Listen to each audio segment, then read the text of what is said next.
hello. This is my fault. I was distracted by croissants. Hey, listen, it gave me the strength to carry on. Well, hello, everybody. Welcome to Different Church. We are your band today, so if you could please stand with us.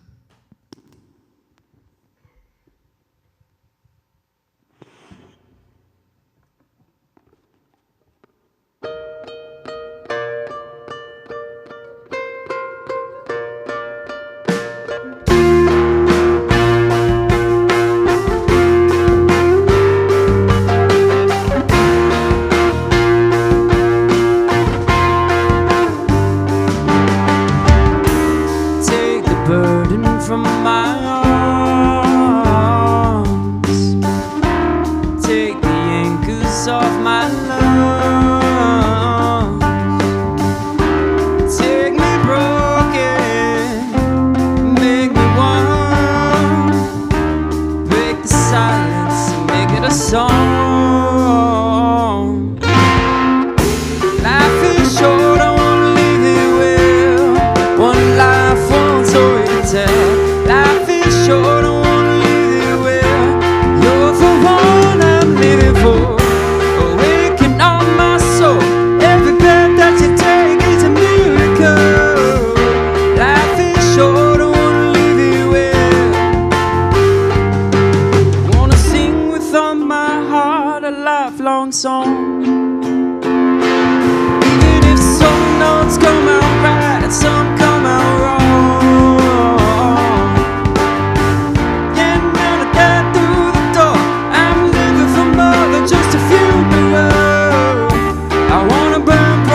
Than the sun. Life is short, I wanna live it well. One life, one story to tell. Life is short, I wanna live it well. You're the one I'm living for.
for someone else.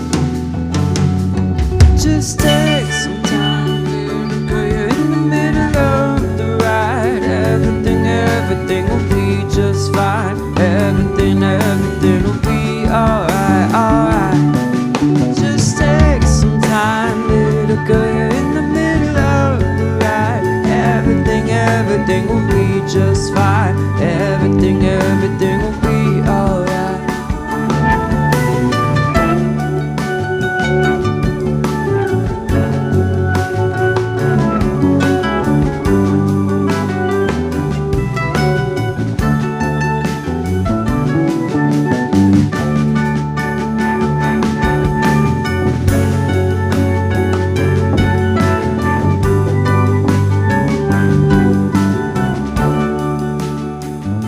Just do your best, do everything you can.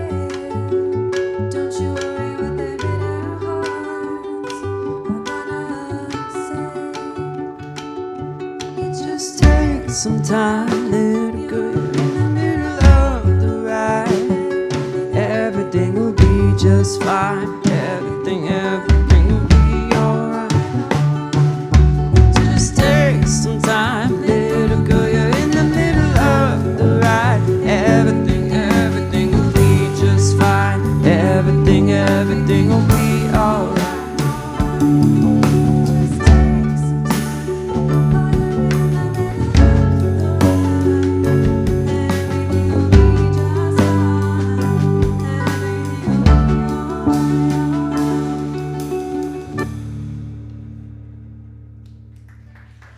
I don't know where my volume went. Please hold. I don't know where my ukulele sound went. It's right on your body, man. It's right there. It's right in front of you. We gotta solve the mystery. Yes, absolutely. Well, I'm assuming a lot of you knew that last tune. And while the next one is a church song, I'm hoping it's one that some of you will also know, because it's one that we've done many times here before. And I'm confident we're all really gonna like it. I'm giving you a hint in case anybody wants to try and guess before it starts. Unfortunately, I didn't plan any material. So, yeah, exactly. I mean, hey, unplanned things happen sometimes. So true. Still nothing? Weird. Hold on, one more try.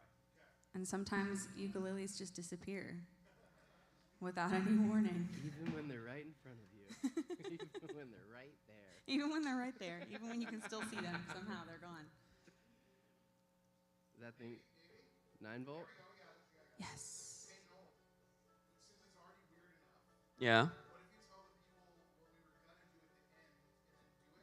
Oh, we're still gonna do it. Oh, well, I was too soon. I gave you a preview, a hint for the next one.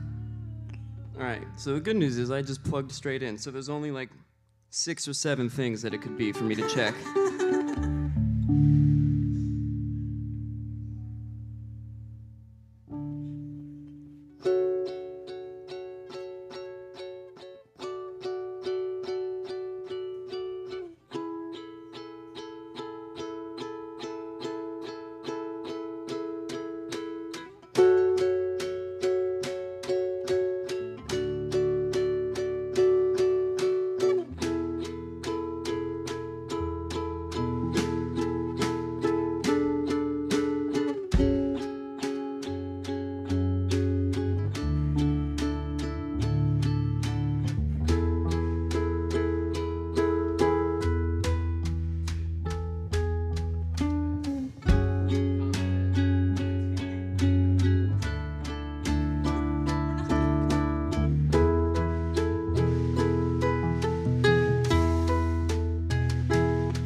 With every borrowed breath, let this be true.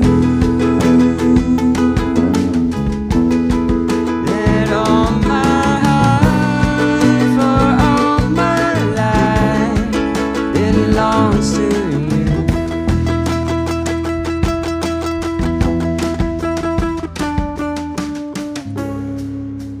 I won't win this battle with the strength in my own hands.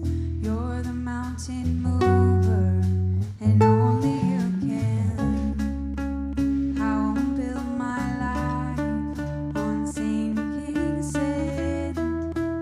You're my hope forever, the rock where I stand. I won't win this battle with the strength of my own hands. You're the mountain mover, and only you can. I won't build my life on sinking sand. You're my hope forever, the rock where I stand. The rock where I stand.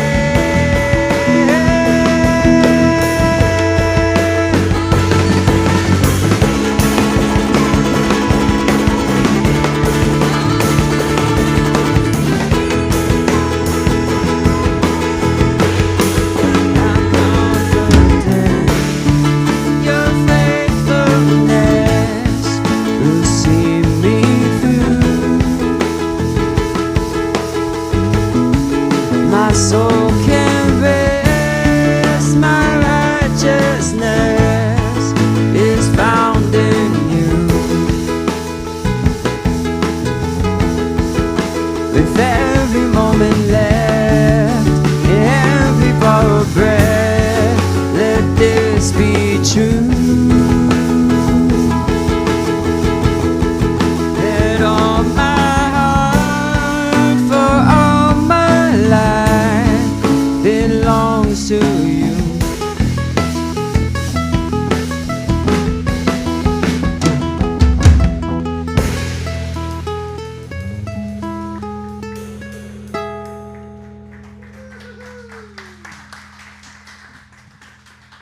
Good morning, everybody. How's it going? Let me hear a woo. Listen, Noel, I owe you a huge apology. I just diagnosed what happened with your ukulele, and I should have known it. He rocked out too hard. That first song, I was sitting back there next to my sister, and I'm like, it's crazy that that sound is coming out of a ukulele. And the setup agreed with me. They were just like, I'm done, shutting down for the day, taking a nap. Do you want to just like work on this while Hannah's preaching? I think it won't be distracting at all. No, I think I know what happened. I'm gonna unplug them. Okay. Hey, all right. Hey, golf clap for them one more time, just cuz. Yeah. Okay. It's awesome to see you guys today. I'm thankful for the like weirdness up here because it makes the thing that I'm going to say next feel less bad. I broke the website again. But I didn't even do anything this time, so I don't know.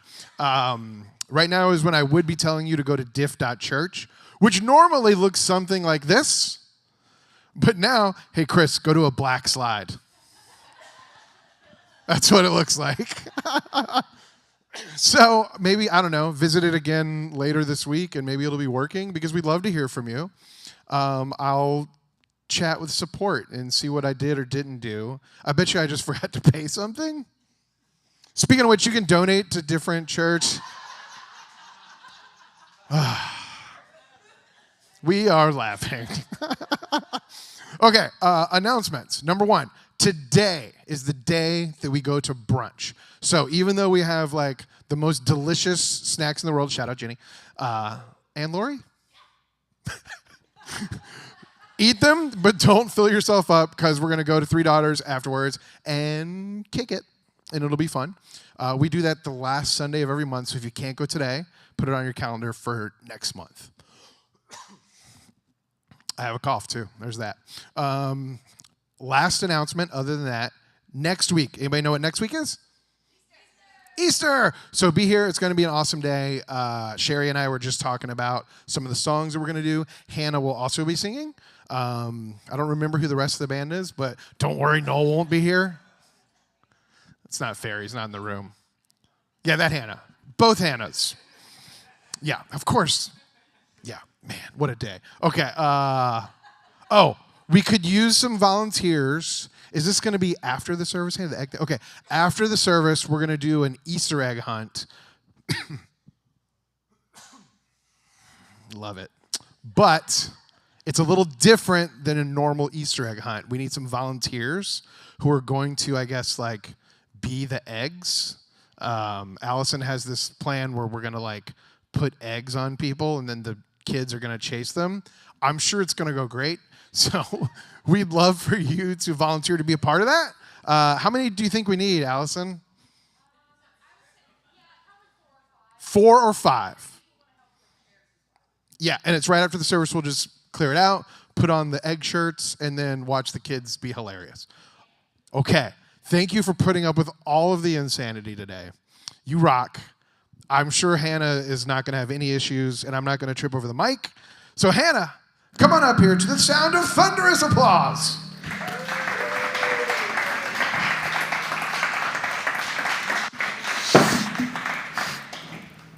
I did that on purpose. I just hope you're prepared for insanity to continue. Okay, were y'all here last week? Who was here last week? Yes, Pastor Jordan, well, obviously you were here. He raised his hand. He was preaching. I am so happy. Thank you for doing that. It was a beautiful message. It made me cry. Thank you. I listened to it. I wasn't even here having emotions. I was somewhere else listening to a sermon about an end times that may or may not come to us presently. It was definitely what I wanted to be doing with my Sunday. I did not get any reports that there were shenanigans last week. I specifically told you that Jarrett and I would both not be here for the first time ever in the history of this church, and you were to do shenanigans. And none of you, I got 0 reports of shenanigans. So what I am saying is I am disappointed in you. I'm not mad. I'm disappointed. You will have to wait another 6 years. Unless you want to do shenanigans next Sunday. I'm down for that. I'm always down for Easter shenanigans. Did you know that my actual job is to do this, to be a pastor? And yet, I did not understand why there were palm trees in Publix yesterday. We went grocery shopping, and Nova was like, there's a forest. It was like this big, okay. But I was like, why is there a forest? And I was like, oh, it's Easter, Palm Sunday's tomorrow. And the lady who has been seeing Nova since she was a tiny, tiny baby, who knows that this is what I do, was like, shouldn't you know that? I don't. Our passage for this morning comes from John chapter 9. It's the story of Jesus healing a blind man. It is 41 verses long. I have abridged it, but it's still like 20 verses. So you can read the rest of it later if you're super, super into Jesus healing the blind man. But I'm going to read you as short as I could make it. I could just give you the way. Is this not working? There were shenanigans last week on Hannah's mic channel. Well, fine. Let's just turn it off. Jordan, I went back to watch the service, and I fast-forwarded to the beginning of it, and I was like, oh, the mic didn't work. That's okay. You ready to rock? Let's do this. You need to salute me. For those of you who are about to rock, man, you guys need to wake up, okay? Because I'm about to bore you to death with a 20-verse volume. Okay, this is what it says, John chapter 9. Jesus was walking along. He saw a man who had been blind from birth. Rabbi, his disciples asked him, why was this man born blind? Was it because of his own sins or his parents' sins? It was not because of his sins or his parents, Jesus answered. Then he spit on the ground, made mud with the saliva, and spread the mud over the blind man's eyes. And then he told him, go wash yourself in the pool of Siloam. So the man went and washed and came back seeing. His neighbors and others who knew him as a blind beggar asked each other, isn't this the man who used to sit and beg? And some said he was, and others said, no, just looks like him. But he kept saying, yes, I am. It's me. And they said, who healed you? What happened? And he told them the man they called Jesus made mud. He left out the part where he spit on the ground and spread it over my eyes and told me, go and wash yourself. So I went and washed, and now I can see. Then they took the man who had been blind to the Pharisees, and the Pharisees asked the man all about it. They interrogated him, actually. So he told them, he put the mud over my eyes. Again, he did not tell him it was made of saliva. And when I washed it away, I could see. And the Jewish leaders still refused to believe the man had been blind and could now see, so they called in his parents. And they said, is this your son? Was he born blind? How can he now see? And his parents replied, we do know this is our son, and he was born blind, but we don't know how he can see or who healed him. Ask him. He's old enough to speak for himself. And his parents said this because they were afraid of the leaders who had announced that anyone saying Jesus was the Messiah would be expelled from the synagogue. So for the second time, they called in the man who had been blind and told him, God should get the glory for this because we know that this man Jesus is a sinner. I don't know whether he's a sinner, the man replied, but I know this, I was blind, and now I can see. But what did he do? They asked. How did he heal you? Look, the man exclaimed, I told you once, didn't you listen? Why do you want to hear it again? And then they cursed him and said, you are his disciple, but we are disciples of Moses, and we don't even know where this man comes from. And the man replied, he healed my eyes, and you don't know where he comes from? He's sassy. If this man were not from God, he couldn't have done it. You were born a total sinner, they answered. Are you trying to teach us? And they threw him out of the synagogue. And then Jesus told him, I entered this world to give sight to the blind and to show those who think they see that they are blind. And some Pharisees were standing nearby and heard him and asked, are you saying we're blind? If you were blind, you wouldn't be guilty, Jesus replied, but you remain guilty because you claim you can see. Okay, that's as short as I can make it. But, I highly recommend going and reading it, okay? This is like a wild story, okay? Have any of you happened upon someone and then be like, you know what I should do? Spit on the ground. Make mud, just pick up your own spit with some dirt and then just rub it on another person's face. And sends him off to bathe. Jesus says this, and the guy can suddenly see, which should be a good thing, right? But instead of being excited for him, he gets interrogated, and his family gets interrogated, and then he gets excommunicated. What? There's a lot of irony in this story that is really easy to miss if you read it quickly, because, yes, there is a man who is healed, and yes, Jesus performs a miracle, and there is some commentary about sin and why bad things happen to good people, and those are all important. But I think the foundational theme is that the blind man receives his sight while everyone else in the story loses theirs. So we're going to ask some hard questions this morning. I may have been fully caffeinated and a little spicy when I wrote this, and I'd say I'm sorry, but I'm not. So put your seatbelts on. Number one, did you notice that after this guy goes and bathes and comes back, nobody recognizes him? That is so odd. He was born there. He sits on the street every day, and they walk by him. They have helped him cross the road. They've given him food. They've given him water. They've gone to church, the synagogue, with him. And the people who have known him his entire life look at him and say, is it him? Can't be him. Probably just looks like him. How in the world do they not recognize him after he is healed? It couldn't possibly have changed his face that much. Unless, of course, they never really saw him to begin with. Unless the only thing they ever really noticed about him was his blindness. Unless his disability had become his entire identity in their eyes. That raises all kinds of questions for us. I think the most obvious one relates to disability, right? And how unprepared most of us are to see someone for more than their physical or mental or emotional differences. And society at large, the church, obviously we have a lot of work to do in this area.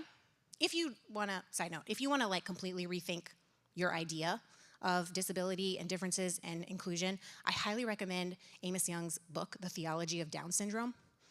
Is a big one. It's like this thick.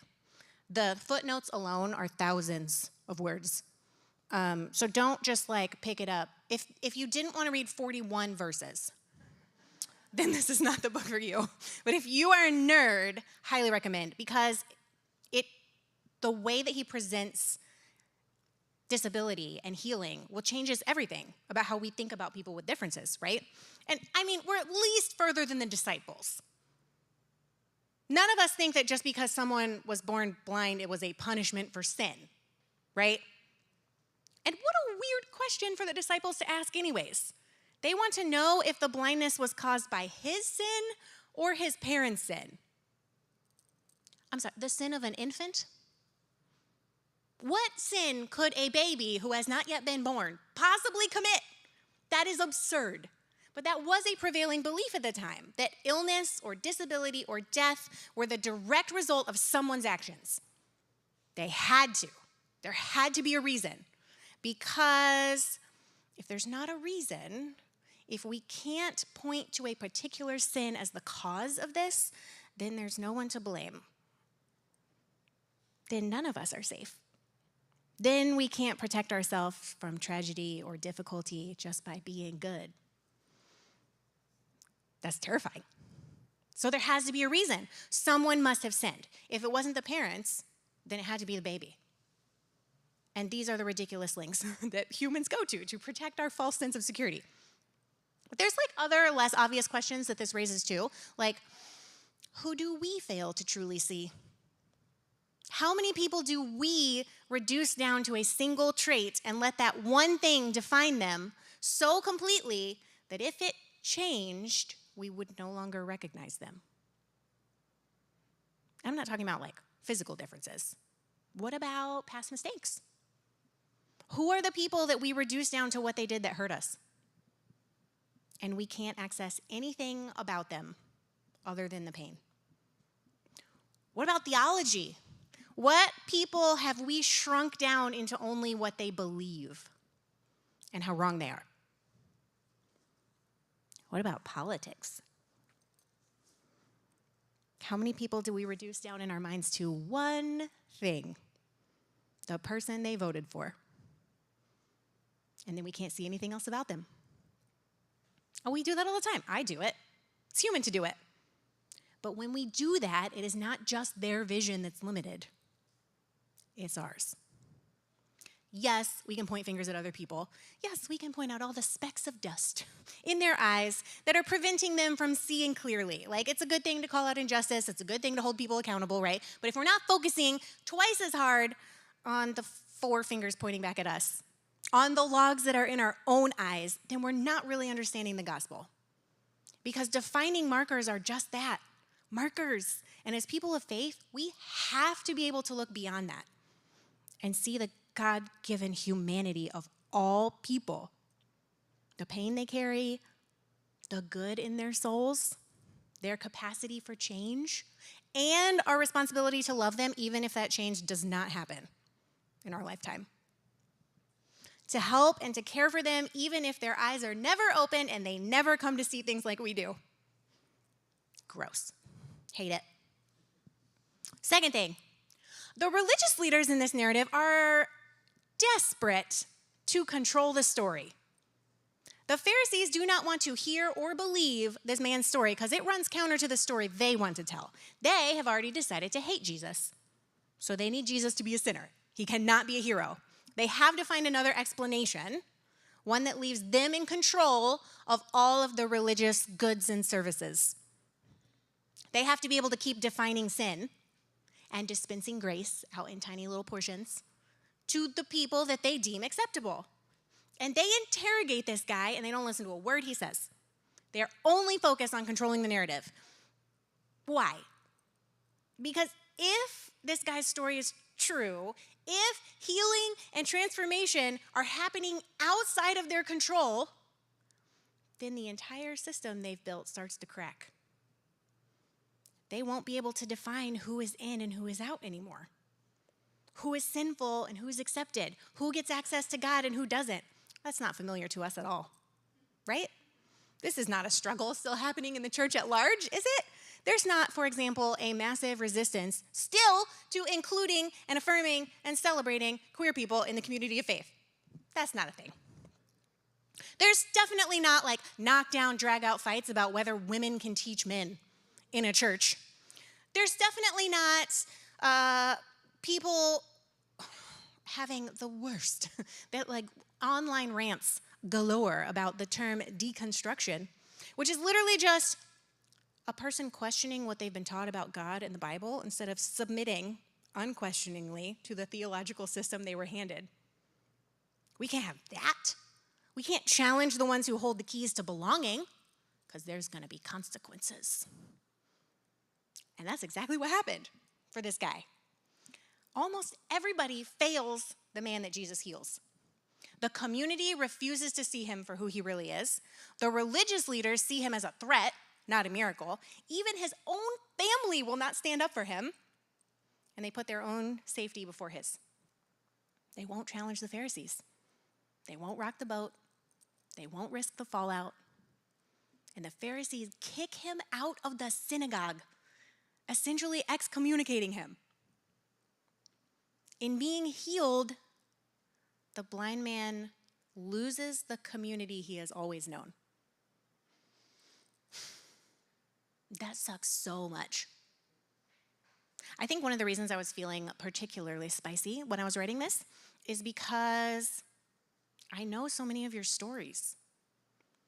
I know how much it has cost you to get where you are. I know what you've lost when you came out, or when you questioned, or when you refused to obey, or when you stood up for someone you loved, or when you finally just had enough and walked away. I know the price of telling the truth. Did the blind man know? Like, did he have any inkling that the people that he had relied on and loved and trusted for his entire life were about to turn their backs on him? It doesn't say. What it does say is he tells the truth. And he refuses to back down, like multiple times. And he gets a little sassy about it. He's like, I was blind and now I see. And they're like, were you though? He's like, literally, you know who I am. Let's just assume he was like 25. For my entire life, you have seen me and I could not see. Do you think I was faking it? And they were like, I don't know, were you? And they're like, what happened to you? I was blind and now I see. Why aren't you listening to me? Why are you trying to make me doubt this? And what is unspoken is, I'm not going back. You can't make me go back. You cannot make me doubt my sight. You cannot offer me anything that is better than the new world that Jesus opened for me. You can be awful and petty and controlling, but I'm not going to be tied down by that anymore. I am free. Now I can see, and I can see you for what you really are. And they reject him, and they cast him out, expecting it to be a punishment, probably expecting him to come crawling back, ready to give in, tell them what they want to hear. They expect him to feel the full weight of his aloneness and to be devastated by the loss of what he has known. But he's not alone. Jesus finds him. The one who healed him is also the one who stays with him and who invites him into a new community. While the Pharisees are just fighting over who gets to dispense grace and to whom, Jesus is out there just being like, here you go. At the very end of this story, Jesus says something really striking. He says, I entered this world to give sight to the blind and show those who think they see that they're blind. And the Pharisees are like offended. They're like, are you saying we're blind? And Jesus is like, if you were, you wouldn't be guilty. But you are guilty because you say you can see when you can't. Y'all can come back up here. Now, again, very easy to point our fingers out there, right, at all the blindness. There's a lot. But the message from Jesus is that the real danger is not blindness, it's thinking we already see clearly. Where are we still blind? Where do we think we have all the answers? Where are we self-righteous and controlling and focused more on our own comfort and our own safety than the care and healing of those around us? Where do we write people off? Where do we reduce people down into singular, small things instead of seeing their full humanity? Where do we think that we are absolutely right and have nothing more to learn? Are we willing to keep learning to see? Are we willing to put down our anger and our anxiety and instead just be honest about how we are still being healed right now? Are we willing to admit that there have been places in our lives, perhaps a huge list of them, perhaps many of them still right now, where we saw the world more like the people in the story than like Jesus? Are we willing to say, like, once there were things I couldn't see about God, about myself, about others, but now my eyes are opening and I have a lot more to learn, but I'm not going back to where I was. The good news in this story is not that one guy is healed. I mean, that's excellent news for him, except for the part where he got kicked out. But excellent news for him that he got healed. But it's not just a story about one guy. It's about transformation that is available to everyone, especially the ones who think they don't need it. It's about grace that breaks through all of our assumptions and our fears and our carefully constructed facades and asks us to just tell the truth. And it's about Jesus, who still stands with all of those that the world and the church cast aside, offering not just healing, but presence and freedom and belonging and love. We have 2 more songs, if you'd like to stand and sing with us. And then I will come back and give you a benediction.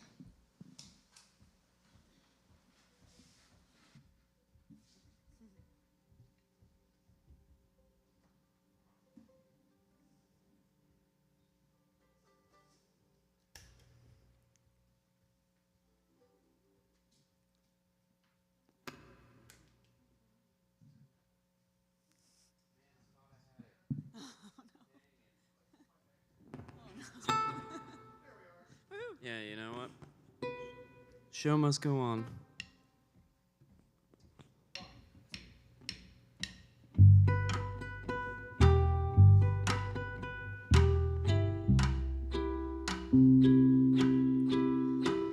I've seen love come in, I've seen love walk away. So many questions, will anybody stay? It's been a hard year, so many nights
have one more song for you, and I just want to go ahead and introduce the rest of the band real quick. Singing lead on that last song and many others, we've got Hannah. Singing lead on 0 songs, but playing excellent drums, we have Lance. And doing the well-timed bounce on the bass, we have Sean.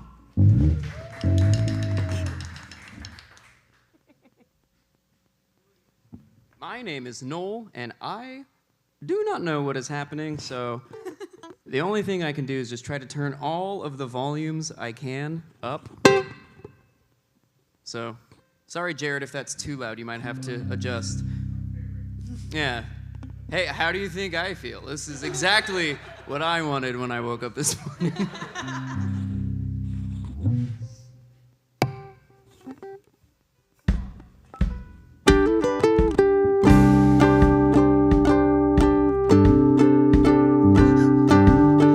I just remembered the lyrical content of this song, and it really fits. Sometimes things don't go the way you want in life. You have challenges, and in those moments, I thought I would have it together by now. It's like we planned this. But I don't, I can't figure it all out. I've tried and tried. Now I'm taking it day by day. Don't need to play by play. Why worry when I can just try? Now I'm taking it day by day. Don't need to play by play. Why worry when I can just trust you? I don't need to worry about a thing. I put it in your hands. Let go of all my plans. You got it. Every little thing will be alright. You got the best for me. Trust you with everything. You got it.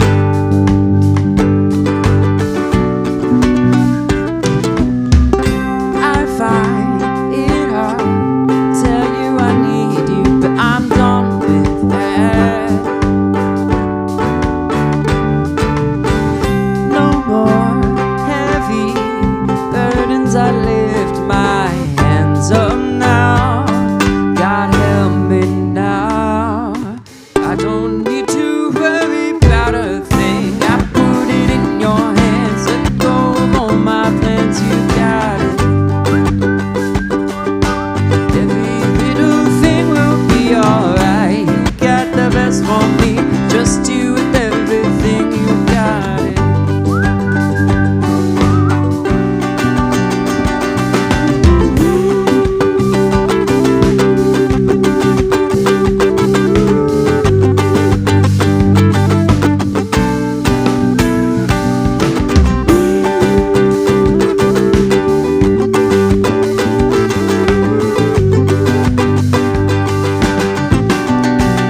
Now I'm taking it day by day. Don't need to play by play. Why worry when I can just trust? Now I'm taking it day by day. Don't need to play by play. Why worry when I can just trust you? I don't need to worry about a thing. I put it in your hands. Let go of all my plans. You've got it. Every little thing will be alright. You got the best for me. Trust you with everything. You got it. No, I don't need to worry about a thing. I put it in your hands. Let go of all my plans. You got it. Ooh, every little thing will be alright. You got the best for me. Trust you with everything. You got it. You got it.